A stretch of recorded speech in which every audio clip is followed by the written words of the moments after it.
aztecas e incas tenían, más allá de sus diferencias, tenían las mismas características. Cobraban impuestos, tenían un área de influencia y eran el centro administrativo de una red de ciudades más amplia. Esto que hablábamos de acá estamos. El rol religioso que tenían estas ciudades era muy importante. ¿Ustedes están viendo? ¿Qué están viendo ustedes? Power. Sí, profe, Creo que se ve bien. ¿Se ve? Pero ¿qué imagen? ¿El pueblo está formado y que hay una pirámide y 3 fotitos? Sí, Esa. Ah, Sí, sí, esa. Sí, sí. listo. Entonces, y bueno, el rol religioso que tenía la ciudad, y en este triangulito lo que se ve es, bueno, los distintos estratos sociales, que es un poco lo que decía Castells, coincidiendo con Ardoy, que era una de las características que tenía que tener las ciudades, ¿sí? En el altiplano,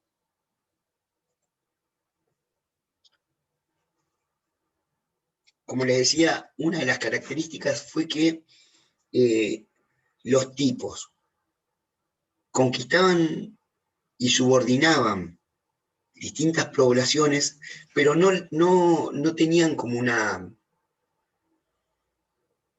tendencia a interrumpir su dinámica, ni religiosa, ni cultural. Lo único que hacían es, le fijaban una cuota de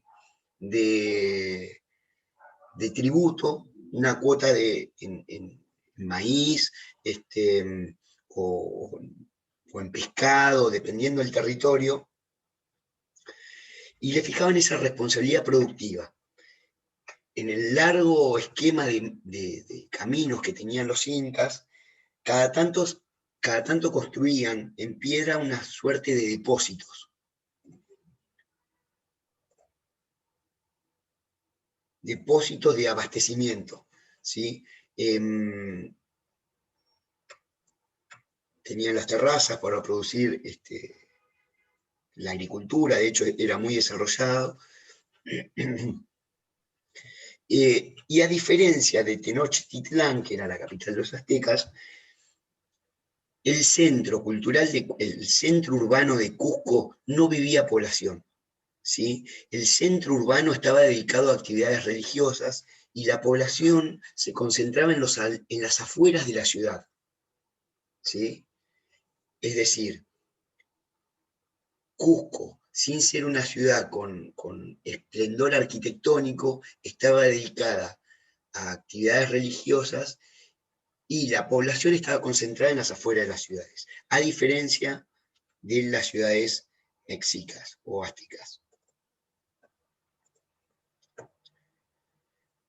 Acá lo mismo, la foto de Machu Picchu, como ciudad religiosa, y lo mismo. Estaba la nobleza, dividida en alta nobleza, baja nobleza, había artesanos y campesinos, y por último están los esclavos, ¿sí? Que en general los esclavos eran provenientes de otras comunidades locales.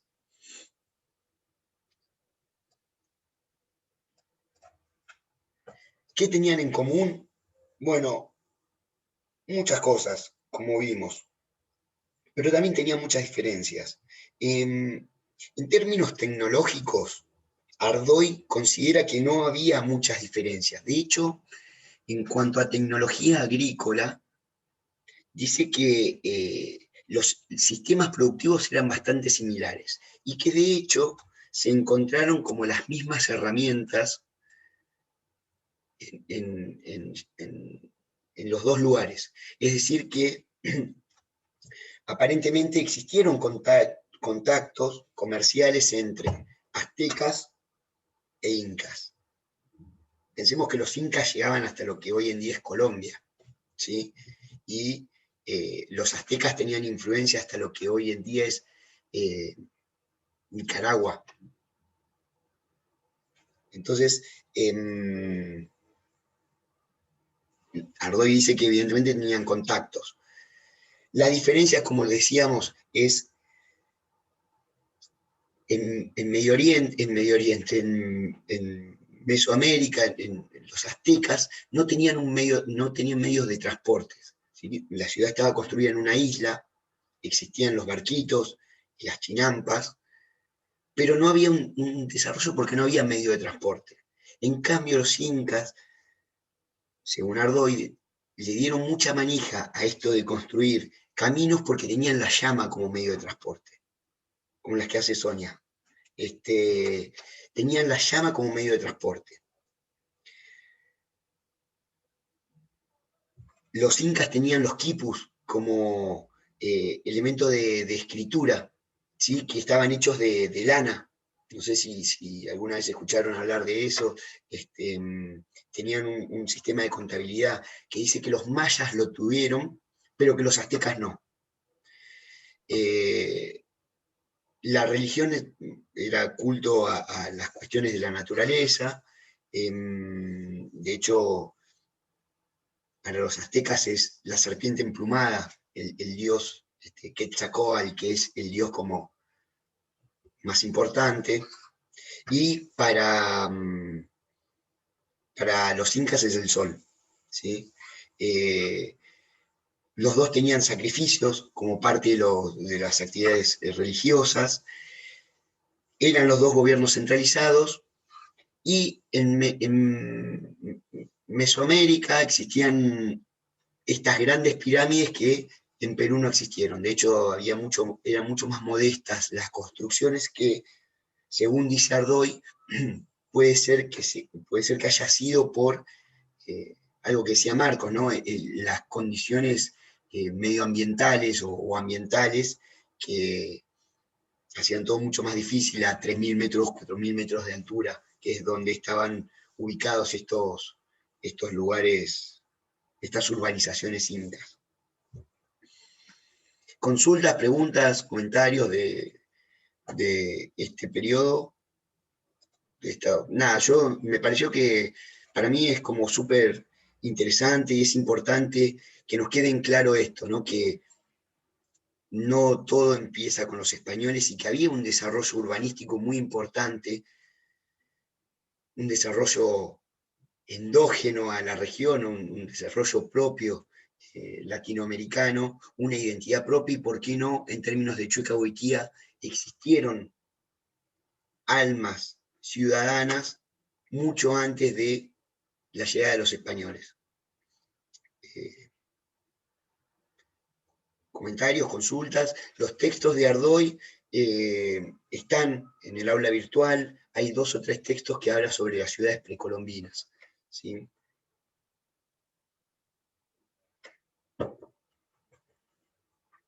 Seguimos entonces. Yo creo que este es el último Zoom bueno, el tercer bloque, el final.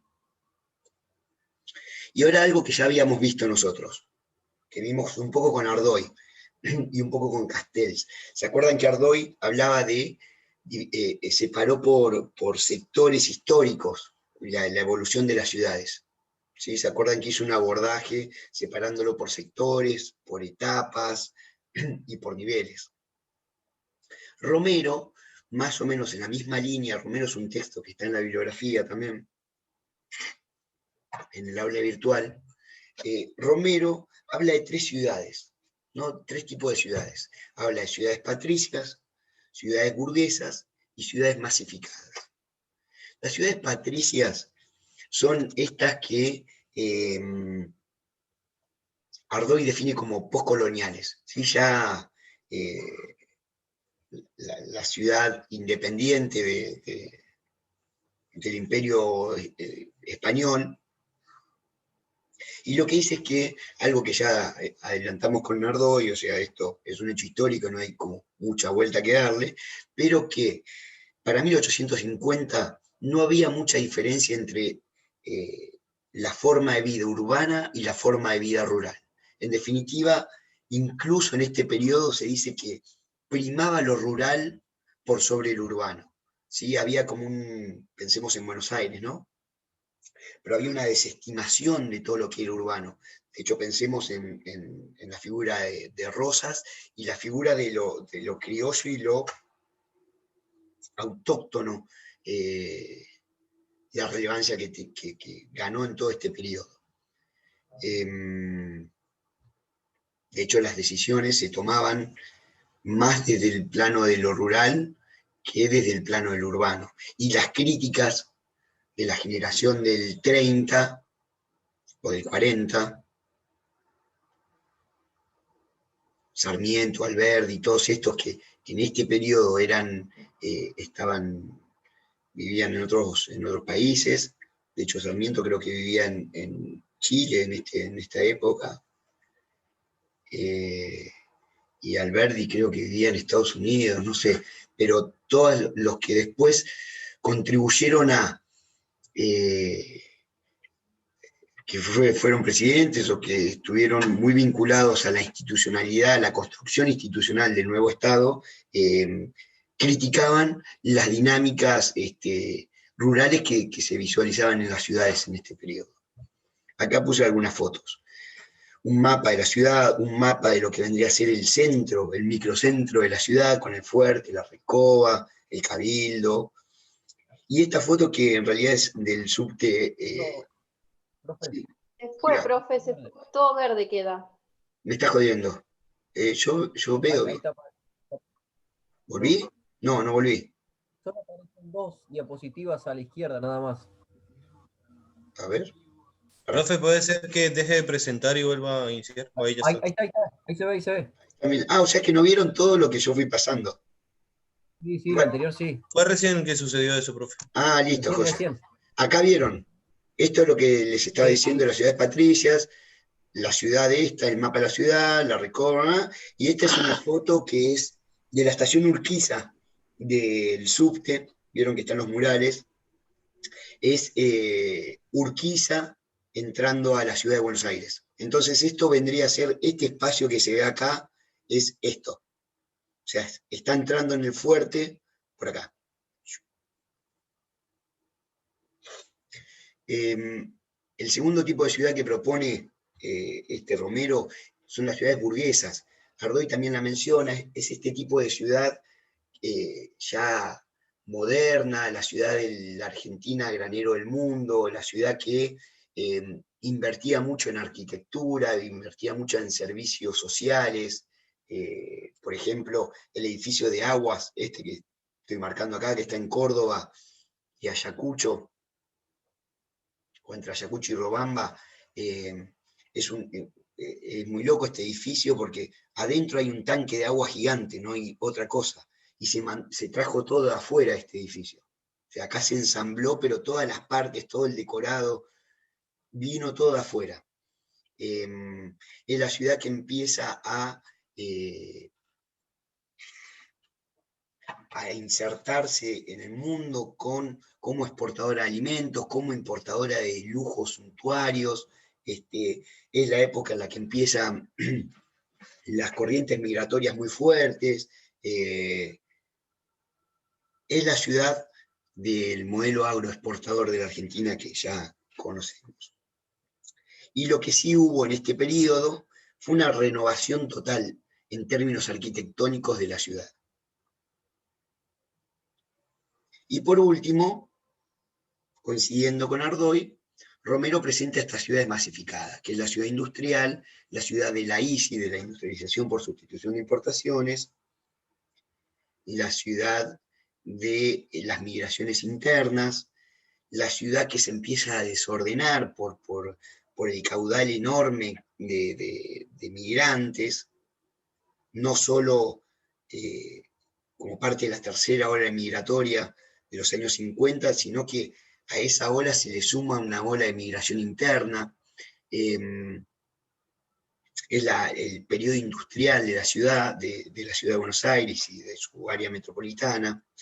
Es donde se empiezan a conformar estos espacios segregados dentro del gran espacio, que llega hasta los años 70, hasta esto que yo les decía, hasta la interrupción del modelo de industrialización por de industrialización por sustitución de importaciones. El texto de Romero es de los años 80.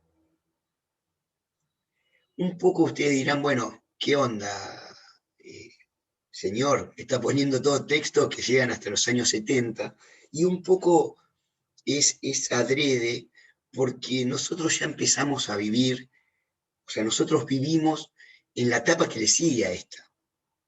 O sea, la ciudad de los 80, la ciudad fundamentalmente de los 90, o sea, en los 80 se termina de disolver este tipo de ciudad masificada que presenta Romero o de la que habla Ardoy. En los 90 se transforma todo otra vez. En los 2000 se profundiza esa transformación, ¿sí?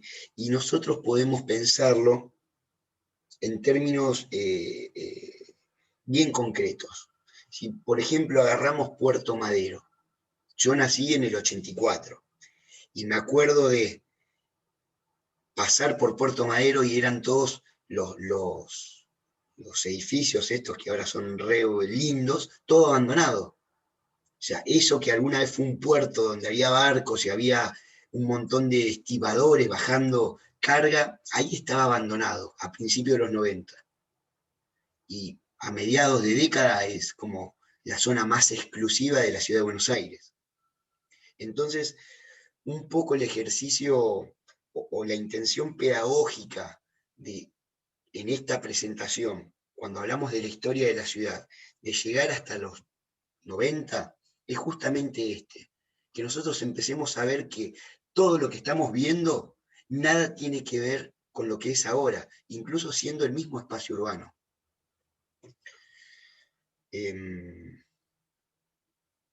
Bueno, esto es lo de Ardoy que habíamos hablado, centro, zona de transición, suburbio, todo ese tipo de cosas. Que lo pasamos por audio esto. Acá puse algunas fotos de cómo fue cambiando la Plaza de Mayo. O sea, si pensamos en esta Plaza de Mayo, este dibujo principal de aquellos años, de mediados del siglo XIX, a la última Plaza de Mayo, que es esta de acá abajo. O sea, como cambió radicalmente. Así que bueno.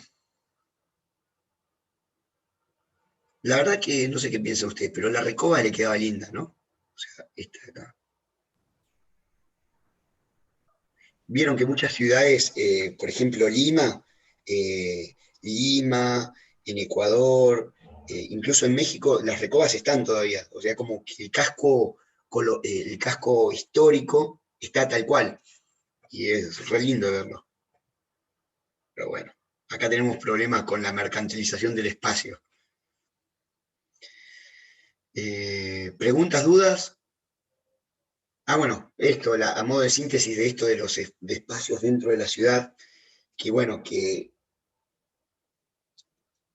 como crítica a la propuesta de Ardoy de analizar las distintas etapas es que no existen los límites bien taxativos de hasta acá es una cosa y de acá para allá es otra. De hecho, si pensamos en alguna frontera nacional, en alguna frontera interna en la metropolización, con el área metropolitana de Buenos Aires, y tomamos la General Paz, mucha diferencia entre Vicente López y no sé qué está de este lado, Belgrano me parece que está, como que hay una cierta continuidad. Si bien hay diferencias, pero gradualmente uno va enterándose que ya no está en capital. Por lo menos hacia el norte. Hay diferencias, pero en cuanto a los tamaños. Claro. Porque en Belgrano, si bien si hablamos de clases sociales y de poder adquisitivo de la gente que vive en esas regiones, está claro que son bastante similares, pero para mí la diferencia principal es que en Vicente López vos apenas encontrás caserones enormes o mansiones gigantes, y Belgrano es como que hay casas grandes, pero tampoco son tan gigantes. Claro, la mayoría son edificios súper lujosos, obviamente, pero Pero para mí la diferencia está ahí nada más. El resto es como decís, no hay una no hay una diferencia tajante entre Belgrano y Vicente López. Y de hecho, es muy interesante, nosotros tenemos en la bibliografía un texto de Bozano, que seguramente no lo vimos porque seguramente sea la consigna para una de las consignas del control de lectura, pero Bozano cuenta desde otra perspectiva cómo se fue dando este proceso de diferenciación y de ocupación del espacio en la ciudad de Buenos Aires. Y cómo se fue ensanchando la ciudad, por decirlo de alguna manera, y donde hoy en día es el barrio de Flores, había quintas de floricultura. Eran campos. Claro, y donde ahora es Vicente López y todo zona norte, era espacio ocupado por la gente rica. Cuando empezaron a llegar estas olas migratorias y se dio la fiebre amarilla en 1871, la gente de guita se fue a zona norte, a esas mega mansiones, escapando de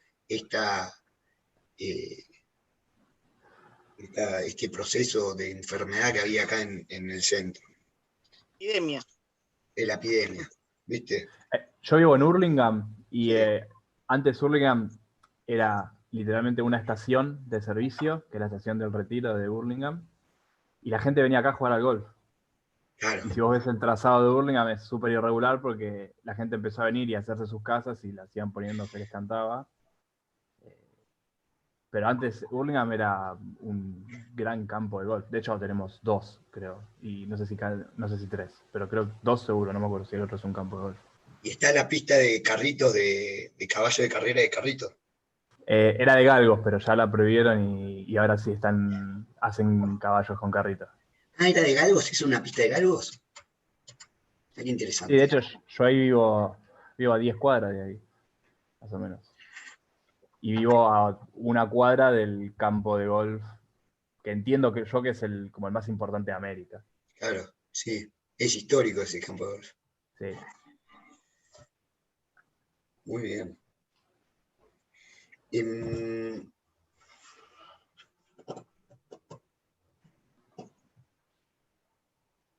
Este comentario, yo le voy a decir algo. Voy a expresar. Bueno, después los quiero ver. Ahora estoy mirando la filmina esta, pero después les voy a comentar lo que había pensado como trabajo práctico, que me parece recopado. Pero lo vamos a someter a una búsqueda de consenso democrático. Seguimos con esto. Desarrollo económico no es un proceso simultáneo. Bueno, en esta ciudad masificada de la que habla Ardoy y de la que habla Romero, se puede ver que desde que Argentina se inserta en la División Internacional del Trabajo como proveedora de recursos naturales y después como en este proceso de desarrollo endógeno a través de la industrialización por sustitución, los dos autores relacionan el proceso de urbanización y de explosión de la urbanización como parte de una dinámica de desarrollo económico. Dice que son no necesariamente causales, ¿no? Que porque hay desarrollo económico hay más urbanización, o porque hay más urbanización hay más desarrollo económico, sino que los plantean como procesos paralelos, ¿sí? Y como característica de esta ciudad masificada, el descontrol, la sobreurbanización y la urbanización espontánea, que un poco es a lo que refería Ardoy en su texto que escuchamos por audio. Y por último, el último set de filminas, que es muy vinculada al anterior, es el rol de América Latina, cómo fue evolucionando a través de estas distintas ciudades, ¿no? O sea, vimos tres etapas hasta ahora. Las ciudades precolombinas, que entendimos, o espero haber sido lo suficientemente persuasivo, de que el texto de Chueca Goitía nos permita pensar que existió una especie de identidad cultural propia latinoamericana previa a la llegada de los españoles. Desde la llegada de los españoles hubo una transformación de ese espacio urbano, que a su vez fue pasando por distintas etapas, ¿sí? Ahora,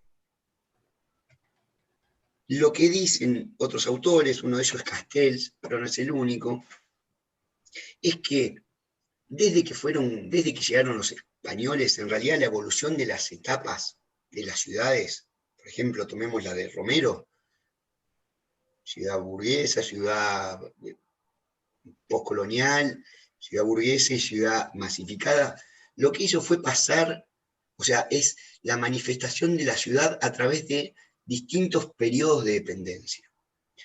¿A qué nos referimos cuando hablamos de dependencia? ¿Se acuerdan que en un principio mencionamos la división del mundo, del sistema mundial en un centro y una periferia? O sea, países centrales y países periféricos, ¿sí? En la División Internacional de Trabajo, como habrán visto en ISI, en PSEC, hay países que venden productos manufacturados, por ejemplo, y hay países que venden las materias primas para la elaboración de esos productos manufacturados. ¿Sí? Entonces, lo que dice toda esta visión del mundo es que el capitalismo funciona así, o sea, necesariamente para que funcione tiene que haber uno que haga las botas y uno que venda el cuero para hacer las botas, que a su vez es el que compra las botas, ¿sí? Un segundo, quiero ver cuánto queda, porque quedan 10 minutos. Bueno, vamos a pasarlo bien rápido esto. Bueno, y en relación a estas tres ciudades, lo que dicen distintos autores es que en realidad las ciudades latinoamericanas pasaron a través de tres periodos de dominación. La dominación colonial, que es en donde las ciudades cumplían este rol central como foco administrativo de regulación del territorio para la metrópoli. ¿Sí? Por eso las ciudades principales eran ciudades portuarias, como vimos en el mapita en un comienzo, y lo que hacían estas ciudades era gestionar y administrar la explotación de los recursos y la comercialización de esos recursos. Recordemos que durante muchos siglos existía un monopolio comercial con la metrópoli, no se podía comerciar con otras potencias. De hecho, Buenos Aires, pese a que el puerto no estaba habilitado, era una ciudad portuaria re importante. No solo porque se exportaba en un periodo de manera ilegal minerales que venían de Potosí, sino porque aparte se contrabandeaba con las otras colonias. Con las reformas borbónicas de 1778 o 1787, más o menos por ahí, las reformas borbónicas. ¿Cómo? 76, me parece, el mismo año de la independencia de Estados Unidos, claro, por ahí andaba. Muy bien, muy bien. Y una de las cosas que se hicieron fue crear el virreinato del Río de la Plata y habilitar ese puerto. O sea, como la blanqueamos porque nos termina saliendo más caro, en definitiva. Ese fue el primero de los periodos de dominación. El segundo periodo de dominación, o el segundo momento, lo identifica con la ciudad burguesa, con esta ciudad de modelo agroexportador, en donde no había una dominación formal, sino que se hacía a través de los términos de intercambio, es decir, que compro a 2 pesos el cuero y te vendo a 10 pesos las botas hechas, ¿sí? Ese tipo de inserción subordinada en la División Internacional de Trabajo generó estas características, o le dio estas características particulares a las ciudades latinoamericanas, en donde aparecen muchos edificios como gigantes, lujosos, pero en paralelo con una población súper marginalizada y sin poder acceder a incluso a espacios dentro de la ciudad destinados a el consumo de una clase acomodada. Y por último, hacen referencia al tipo de dominación imperialista industrial. Ya es como cuando hablamos de imperialismo, yo me imagino que refieren al término imperialista de Lenin, porque son críticos del sistema, pero hacen referencia, ¿no?, a este tipo de inversión financiera, del rol que ocupan las empresas multinacionales como correas de transmisión de un esquema capitalista monopólico, es decir, donde las empresas multinacionales controlan, que son muy poquitas, controlan las redes internacionales de producción y comercialización, en donde ante esas multinacionales muchas de las industrias locales, muchas de las, incluso de las políticas locales, se ven subordinadas ante las inversiones extranjeras, ¿sí? De hecho, nosotros agarramos los diarios hoy en día y este fenómeno lo encontramos todo el tiempo. Todo el tiempo se encuentra alguna multinacional que dice, bueno, si vos no me flexibilizás esto, me voy del país y te dejo 10.000 personas en la calle. Y ahí, desde el gobierno, se le busca la vuelta para hacerle un mimo a la empresa para que no se vaya. De alguna manera, eso habla de un tipo de inserción subordinada en el capitalismo mundial que le da características específicas a las ciudades, ¿sí? Y lo podemos ver, por ejemplo, con esto que hablábamos en alguna de los encuentros, que decíamos que espacio de la ciudad industrial, propio del modelo de industrialización por sustitución de importaciones, dio paso a otro tipo de función dentro de la ciudad, como, no sé, estos distritos cinematográficos que se armaron en la ciudad donde antes había una fábrica de chocolates, por ejemplo. O esto que estábamos diciendo de Puerto Madero, que fue un puerto pensado en 1900 y que 100 años después es una zona financiera, administrativa, tope de gama de la ciudad. O sea, como que cambió junto con los modos de producción, junto con el tipo de dominación vinculada a ese modo de producción. Bueno, acá charlamos un poco de lo que les decía, ¿no? Qué características tienen las ciudades dentro de cada una de este tipo de dominación. En la colonial es la función administrativa, en la de tipo comercial, el centro de negocios, es decir, desde Buenos Aires aparecen las bolsas de cereales, por ejemplo, o aparecen las cámaras de frigoríficos, ese tipo de cosas que se articulan con inversiones en medios de transporte, los ferrocarriles, los caminos, etc. Y por último, en la implantación industrial, y acá hay que hacer una salvedad, que si bien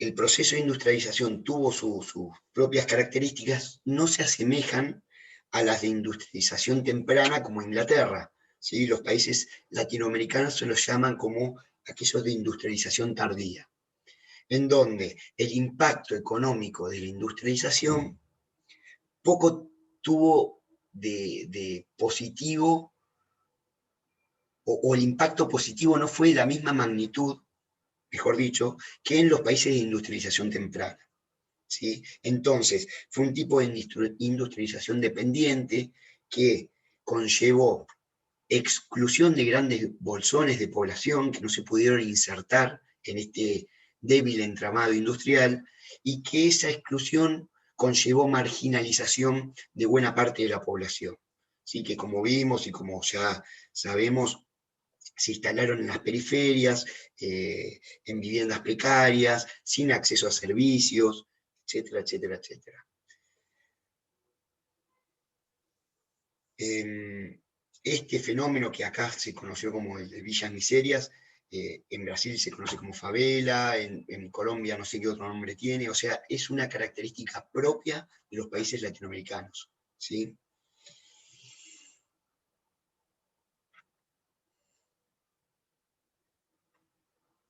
Y hoy en día, retomando un poco lo que hablamos con Chueca Goitía en un principio, de que esta alma de las ciudades no es que desaparece, sino que va tomando cosas y se va haciendo como capa sobre capa, sobre capa, sobre capa.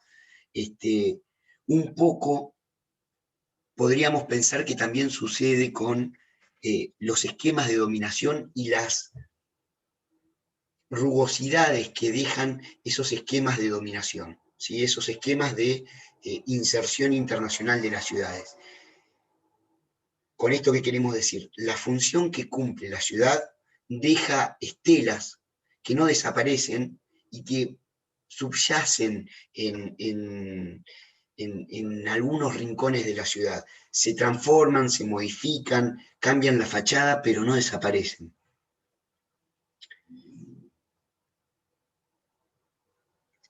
Y bueno, Profe, se va a cortar, queda menos de un minuto, entramos de vuelta.